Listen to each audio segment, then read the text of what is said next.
Hello guys, welcome back to my channel. আজকে যাবো বান্ধবীর বাড়িতে। অনেক দিন থেকে ওরা বলছিল যাওয়ার জন্য। আমি আজকে যাই কালকে যাই বলতে বলতে আর যাওয়াই হচ্ছিল না।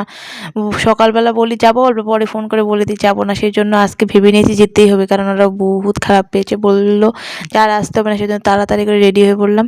তো একটা বান্ধবীকে ফোন করলাম, চল যাই। ও এসে পড়েছে, অল্প রেডি হচ্ছে। এইটা হচ্ছে আমার ভাস্তি।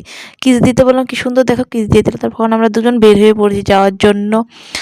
বাসে যেতে হবে, বাসে প্রচুর ভিড় ছিল, সিট পাইনি, দাঁড়িয়ে দাঁড়িয়ে যেতে হলো। এখন বাসের থেকে বাস চলে গেল। এখন যাবো বান্ধবীর বাড়িতে, সেই জন্য ওরা আমি যাচ্ছি। দেখি ও ঘরে নেই। তারপর দেখি সাইডের থেকে ওই একটা পাশের বাড়ির থেকে আসলো, ওদের পাশের বাড়িতে গেছিলো। তা আমার বান্ধবীটা তো সেলাই কাজ করে, সেটাই বলছিলাম যে তুই এত কাজ করিস, আমরা এসেছি তা অল্প, মানে অল্প কাজ ছিল সেটাই করছিল। করার পর তারপর ওখানে আর একটা ফ্রেন্ডের বাড়ি যাব, ও নিতে আসবে আমাকে। নিতেও এসে পড়েছে। ওরা যাবে না, শুধু আমি আর ওই যাব। সেই জন্য ওরা চলে গেলো আমাকে দিয়ে। তারপর ওই আর আমি অল্প ঘুরে আসলাম। তো আসার পর ওদের মা ডিমের ঝোল, তারপরে সেই সাজনা রান্না করেছিল, খেয়ে নিলাম। খাওয়ার পর এখন চলে যাব বাড়িতে, বিকেল হয়ে গেছে। সেই জন্য ওকে টাটা বলে আমরা পিলপিলিতে উঠে পড়েছি। আসার সময় বাসে এসেছিলাম, এখন পিলপিলিতে যাবো, কারণ কি বাস ছিল না। তো আজকের ভিডিওটা এতটুকুই। আবার দেখা হচ্ছে নেক্সট ব্লগে। টাটা বন্ধুরা।